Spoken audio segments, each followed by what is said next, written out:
Hello students, in this video we are going to discuss about dual nature of matter and radiation.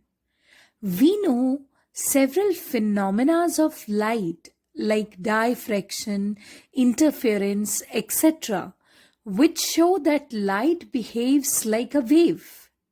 But there are some other phenomena also like photoelectric effect which show that light behaves like a particle. But light जो होती है वो एक radiation होती है.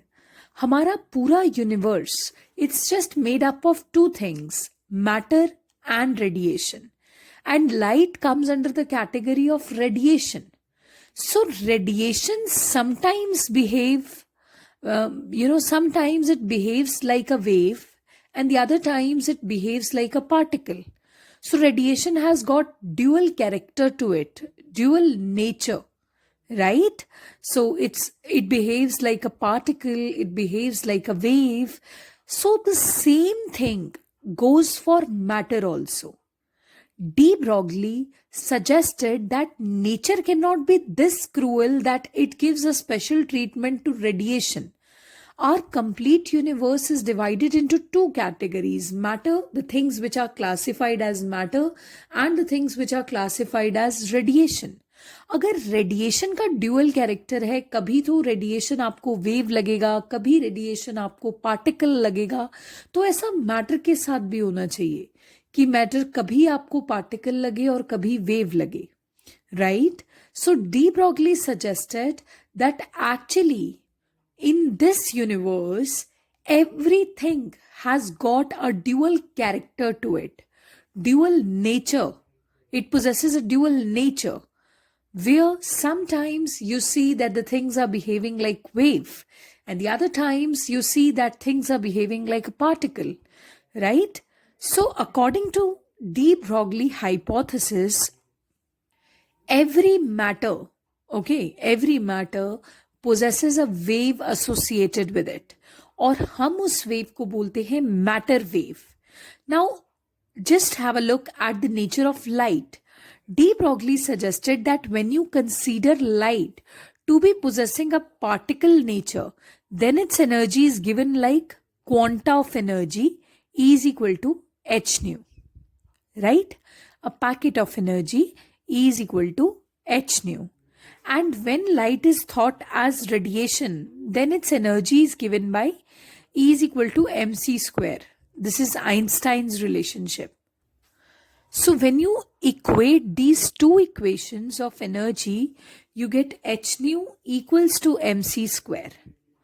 Find out the value of mass m. It will come out as h nu upon c square. Now linear momentum is equal to mass into velocity. We are just considering the case of light here, तो velocity की value हो जाएगी velocity of light, that is c, m into c. What is the value of m? That's h nu upon c square multiplied by c. So linear momentum comes out as h nu upon c, right? This is the value of linear momentum. So after that, we know that c, velocity of light, it is given by nu lambda.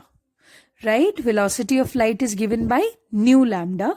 Nu and nu cancelled, and P comes out as h upon lambda, which is the value of momentum of light, right? And the wavelength lambda comes out as h upon P. If the same hypothesis is applied on matter, so that lambda is now the wavelength of a matter wave, it's known as de Broglie wavelength. So we know that every material particle cannot move with the velocity of light c, rather it's the highest velocity. So material particles are moving with the velocity v. So in place of mass into c here, p की value हो जाएगी m into v. So this is the expression for de Broglie wavelength. This is the wavelength of material particle, right? So from this equation, what do we conclude? Lambda is equal to h upon mv. That lambda is inversely proportional to velocity of the particle. So if the particle is moving very rapidly, it has got a very shorter wavelength associated with it. अब हमें पता है कि जो light की velocity है वो बहुत ज़्यादा होती है, तो इट मीन्स उसकी वेवलेंथ उतनी ही कम होती है, right? From this we conclude that. And lambda is inversely proportional to mass. So if the particle is more massive, the wavelength associated with it will be less, right? The wavelength associated with it will be less. So this means heavier the particle, the wavelength associated with it is negligible. So after that, we have V is equal to 0. If V is equal to 0, denominator becomes 0 and lambda becomes infinity. So this means if the particle is stationary, if the material particle is stationary, the wavelength associated with it is infinite. यानी कोई wave associated आप कभी check ही नहीं कर पाओगे, because wavelength means the distance of one complete cycle. This is wavelength. So if this is infinite, so this means you'll never be able to record it. You'll never be able to locate the wave. Otherwise also waves are difficult to locate, but you will never be able to analyze the wave associated with the material particle. Okay. And if V is equal to infinity, if velocity is very, very high, then lambda is equal to 0. If velocity is infinite, lambda is equal to 0. So what are we getting from it? Because we know that 1 upon infinity is equal to 0 and 1 upon 0 equals to infinity. Anyway, so what do we conclude from this discussion? That if the de Broglie wavelength is to be measured for something, then the material particle should be moving, right? And next is, in the equation lambda is equal to h upon mv, this de Broglie wavelength, does its expression contain any charge q? No.